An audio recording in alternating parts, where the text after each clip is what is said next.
Section 1. You will hear a conversation between Peter and Jim talking about some details for their shared accommodation. First, you have some time to look at questions 1 to 4.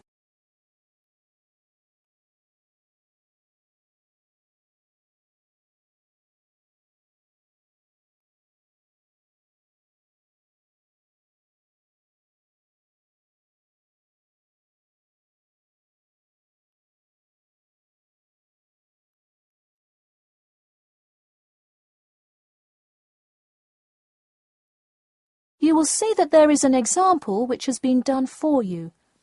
On this occasion only, the conversation relating to this will be played first. Hey Jim, it's Peter. Oh hey Peter, what's up? I thought I'd call so we could hammer out the details for next year's lease. Peter says that he wants to hammer out the details for next year's lease with Jim. So, lease has been written in the space. Now we shall begin. You should answer the questions as you listen, because you will not hear the recording a second time. Listen carefully and answer questions 1 to 4. Hey Jim, it's Peter. Oh hey Peter, what's up? I thought I'd call so we could hammer out the details for next year's lease. That's a good idea. Did we ever decide on how to split the total rent? Well, I was thinking, since my room is bigger, I probably should pay a little more. So I could pay £110 and you could pay £80. Does that sound okay? Considering that my old apartment cost me £100 for a smaller room, I'm definitely all right with that. Hey, I was looking at a map of the area and can't seem to find a bus stop near it. Do you know where we would catch the bus? Well, the bus is actually pretty far from us, but we have that garage that we can park our cars in. Wow, that's great. Convenient parking is hard to find, so we're lucky we have that. Okay, so we have a whole lot of things we'll need to buy when we move in. How do you want to split that up? I was wondering, do you still work at the supermarket? Yep, every Tuesday and Saturday. Would you be able to buy things from there if I sent you a shopping list? Sure, I can do that. Great. Then I can take care of whatever else we need that you wouldn't get at a supermarket. If you want, I'll pick you up from work that day and we can go to the apartment together. Oh, that would be great, thanks. No problem. That way we can split the cost of petrol. Works for me. It's so expensive these days, isn't it? It's downright obscene. Before you hear the rest of the conversation, you have some time to look at questions 5 to 10.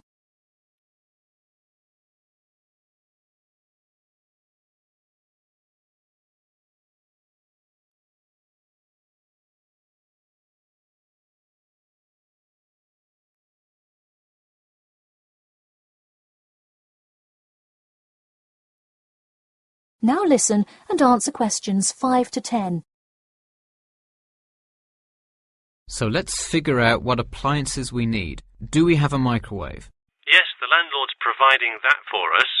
Hey, do you still have that space heater, though? We need one for the kitchen since it's not connected to the central heating. All right, I'll bring that. Anything else? Well, I have some dining room and living room furniture I can bring, so that should take care of most of the big stuff. You know what we do need, though? Could you bring a toaster? I actually don't have one. It doesn't come with the microwave. No, the landlord is only supplying the microwave. It would really help if you could bring one. Okay, I'll pick one up at the store. You know, I also have this cool antique rotary phone that would be a cool addition to the apartment, sort of as decoration and utility. Oh, cool. The only thing is, we'd have to put it in the kitchen unless you want it in your room. Why not put it in the living room? The living room's too loud to have a phone conversation. The noise sort of carries, so if one person is trying to watch TV or have friends over, the person on the phone won't be able to hear. Okay, well I guess kitchen it is then. Any other big things we need? That seems like everything. That's all I can think of. And of course, move-in is June the 1st. I can't wait. We'll be able to watch the big game in our new apartment. It's going to be awesome. Yeah, we can move in the morning, and then Friday night we can sit back and cheer on Liverpool. I have an exam in the morning, but we'll be done around 11 a.m. and can move in after. Wait, Liverpool? You're joking, right? I thought you were a Manchester United fan. Man U? No way. Liverpool all the way. Oh no, I don't know if I can live with a Liverpool fan. That is the end of Section 1. Section 2. You'll hear an HR representative of Earn and Learn giving some information about her company. First, you have some time to look at questions 11 to 16.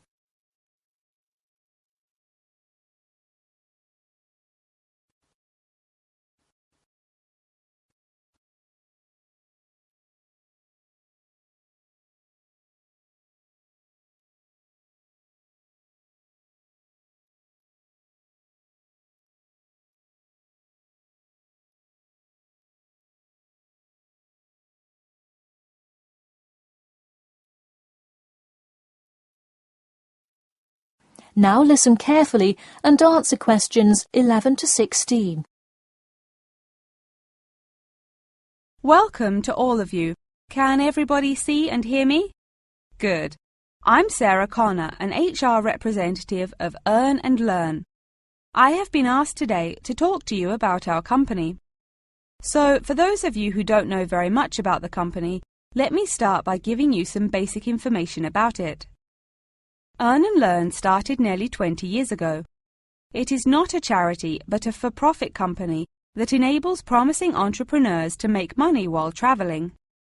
During the past 10 years, it has grown rapidly and has gained great influence in most countries of the world. We have a partnership with the school and take a large number of recent graduates from the business school. So, if you are a recent graduate, I'd say you can consider applying to our company. Before your application, you might be curious about what sort of places you could go to. There are 4 main locations, but you also have the freedom to submit a different location, and if they can make the necessary arrangements, you can go. The first country Earn and Learn established locations was the US, where you may choose from multiple locations, as long as you can commit to their more rigid schedule of August to December. Also, you could do the Australia internship. That one is really cool. You work at a wildlife shelter and learn about the business practices of non-profit organizations. You do have to be willing to commit 8 months for that one, though. Perhaps that's a long time to be so far away, but I would say it is really an amazing opportunity. I don't know whether some of you are in decent physical shape. If so, the South Africa internship is another exciting one. You learn a lot about sustainable farming, but you would be doing some of the manual labor involved in maintaining a farm. Indeed, it's hard work, but I think you would definitely be able to do it. It may be wise to wait until after their summer is over, so it's not so terribly hot.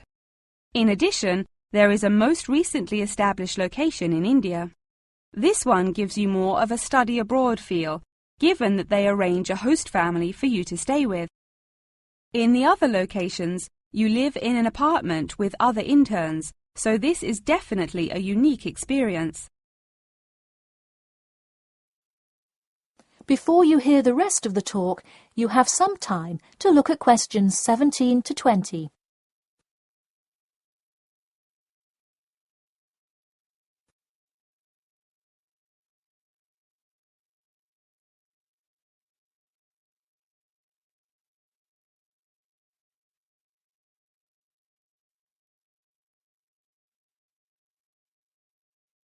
Now listen and answer questions 17 to 20. Regardless of where you go, at the end of the program you get a global traveling certificate, as long as you can explain your experience. You can provide a written log of what you did.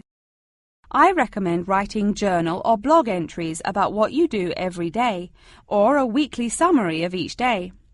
Of course, you don't have to write up a formal report or anything like that. and you need to apply for it once you have returned. Some students may want to know whether this is a paid internship. Actually, you have to pay for the flight there yourself. But you have the opportunity to create your own small business, which could earn you money if it's successful. So basically, you pay for it all up front, but when you're there, you can find ways to make money. That is to say, you pay for 2/3 of the cost up front as a deposit, and then give the final installment 1 month prior to your return.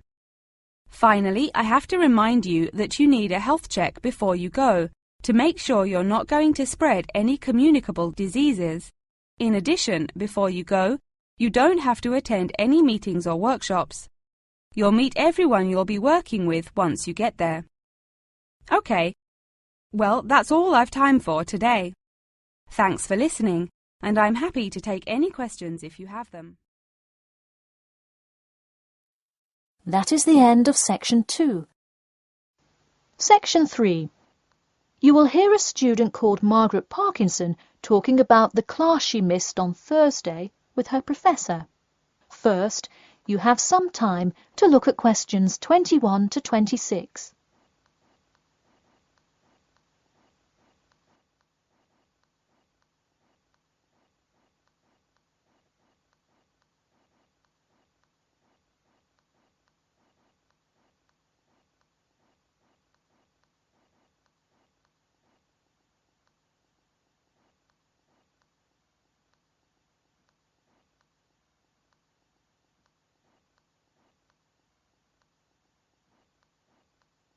Now, listen carefully and answer questions 21 to 26. Hi, Professor Timmons. Do you have a few minutes? I was hoping to talk about what I missed on Thursday. Hello, come in. Sure, sit down. Could you tell me your name, please? Margaret, sir. Margaret Parkinson. I apologise for missing your class, but I had to go to the hospital. I'm sorry to hear that. Everything is okay now, though, I hope? Yes, thanks. Glad to hear it. So on Thursday, I outlined the research project that will account for 30% of your grade. All students will be divided into groups and will give a well-researched presentation to the class covering a specific topic relevant to student life. Oh, that sounds interesting. Can we choose just any topic that pertains to life as a student, like how to start your own student organisation? Well, though I'm sure that would be an informative presentation, I've already chosen a list of topics which I will assign. As an example, I assigned one group the topic of student loans. They're to research not just the prevalence of students who have loans to pay for their tuition, but information as to how best to manage these loans and possible scholarships that could alleviate some of the financial burden.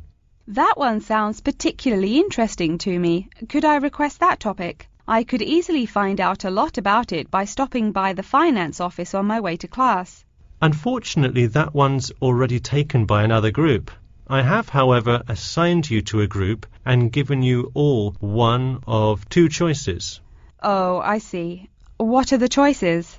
The first is discussing smoking, trends in the number of student smokers compared with the general population, popular reasons students take up smoking, and more healthy alternatives to smoking.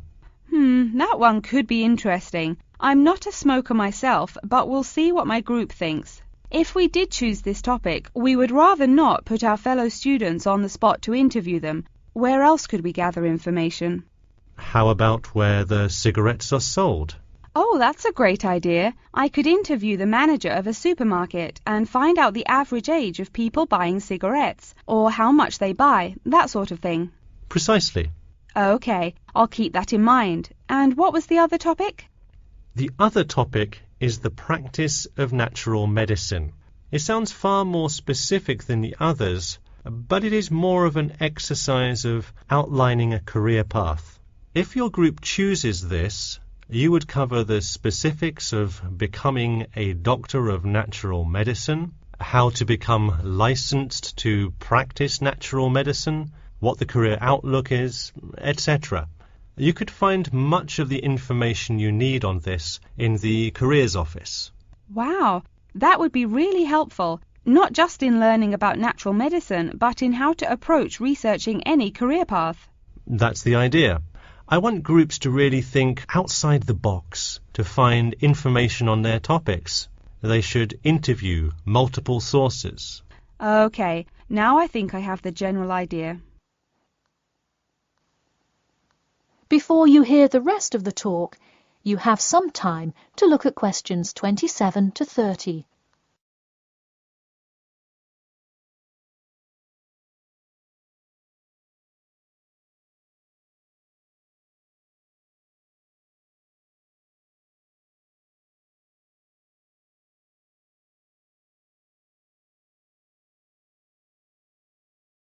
Now, listen carefully and answer questions 27 to 30. When is the presentation due? I expect each group to send me an email attachment of the plan ahead of time by October 10th, so that I can ensure that you are on the right track. Oh, that's actually really reassuring. I would hate to spend so much time on a presentation only to find we had taken it in the wrong direction. So when is the presentation? I let groups choose from the list of time slots I have between November 1st and November 5th. Okay, how about the 3rd? I'll have to check with my group, of course, but maybe we could write a tentative time? Sure, let me take a look. I'm actually booked completely through the 3rd and 4th now. How about sometime in the afternoon of the 5th? Great. How about 2 o'clock? No problem. I'll pencil your group in.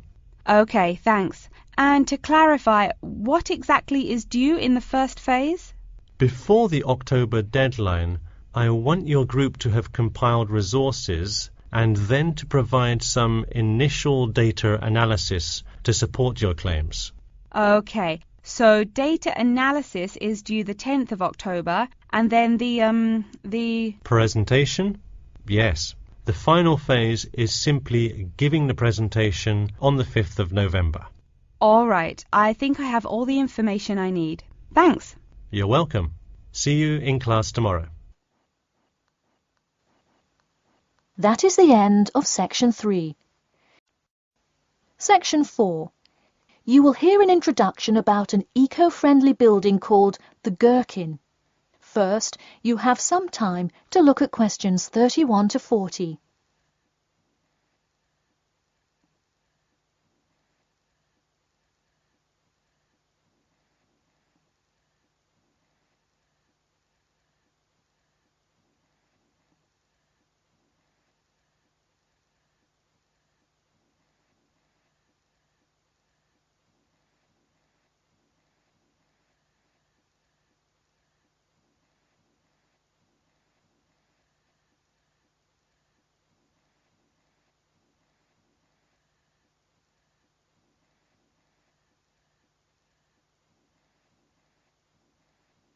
Now, listen carefully and answer questions 31 to 40.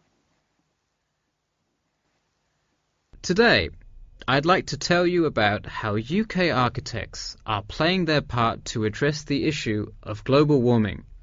You have seen many of these iconic buildings while going about your everyday life, but you may not know how they are affecting your tomorrow. In 2003, construction was completed on the famous Swiss rebuilding, or more informally called the Gherkin, a true masterpiece commissioned by the law offices of Foster and Partners. This is not the first ambitious endeavour of the firm. They are renowned for their various philanthropic environmental efforts. The Gherkin, with its cut-and-edge green initiative and sharp design, is gaining recognition as an icon in modern architecture. You can pick it out of the London skyline by its unorthodox cigar shape. While its appearance is the obvious attribute at which to marvel, there is far more to this building than meets the eye. And let's face it, there's a lot about this building that meets the eye. The building helps reduce the city's carbon footprint in a number of ways. Just a quick note, in case you're not familiar with the term carbon footprint, get used to it. It's a buzzword you'll hear relentlessly to talk about reducing emissions. Think of it as the amount of harmful greenhouse gases that are given off into the environment by a single person, organization, or product. So going back to the Gherkin building, perhaps the most obvious as well as the most significant eco-friendly feature is the glass windows, which allow light to pass through the building, both reducing heating costs and brightening up the workspace. The ingenuity behind the various eco-friendly aspects of the Gherkin has seen its fair share of publicity both from serious and silly sources. In a recent April Fool's Day edition, one e-publication printed a story detailing plans to replace 50% of the current exterior with grass, which would not only make large steps in the name of sustainability, but also give the building the green hue that would truly earn it the nickname of the Gherkin. The only drawback is, as you may have guessed, that this story was an April Fool's Day joke and completely made up.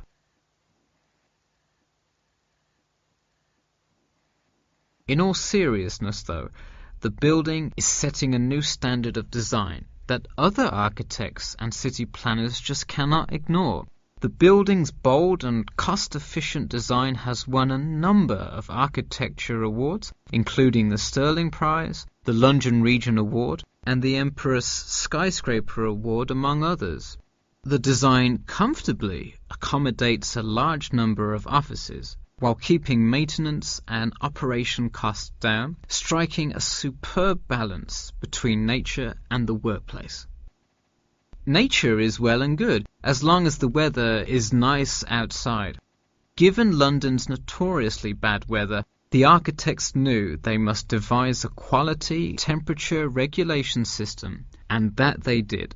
A special system designed to reduce the building's reliance on air conditioning was devised that cuts consumption in half compared to standard office buildings. There are atria that link each floor vertically to one another, forming spiraling spaces up the entire building.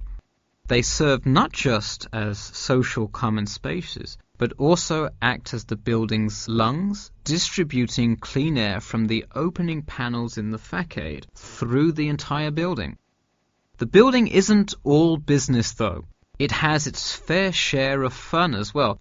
At the very top, a club room offers a picturesque entertainment spot for company functions, private parties, etc., with a breathtaking panoramic view of the city. The creation of such an innovative structure has many wondering what the future of urban planning and architecture may be. Well, if the other projects currently commissioned by Foster & Partners are any indication, the entire city constructed with similarly eco-friendly buildings is not far in the distance. The Masdar City development aims to create a desert city that produces zero waste and removes as much carbon dioxide from the atmosphere as it puts in, a huge feat in protecting our Earth. The Gherkin is a truly impressive feat, yet it is not the only one worth noting. Now, to move on to another green initiative, I'll tell you about the Eden Foundation building found in Cornwall. That is the end of section 4. You now have half a minute to check your answers.